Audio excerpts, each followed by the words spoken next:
Nakahanda si Vice President Sara Duterte na mahumalili bilang pinuno ng bansa sakaling umalis sa pwesto si Pangulong Ferdinand Marcos Jr. sa gitna ng mga isyu ng korupsyon sa pamahalaan. Ayon mismo po yan sa Vice President kahapon.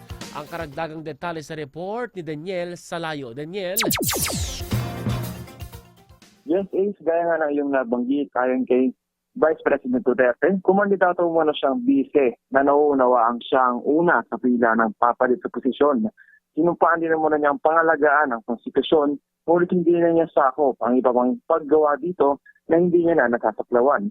Dagdag pa dyan ng bise, dapat tingin ni PBBM ang mga panawagang sumailalim siya sa drug test para sa kapakanan ng publiko.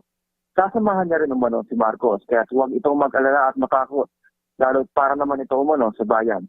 Magugunit ang pinatawan ng impeachment ng House of Representatives si Duterte noong Pebrero dahil umano'y sa paglabag sa konstitusyon at korupsyon, gaya ng paggastos umano'y nito ng 125 million pesos sa loob lamang ng 11 araw at confidential funds. Ngunit kinalagay sa archive at idineklarang unconstitutional ng Senado noon na mga Agosto.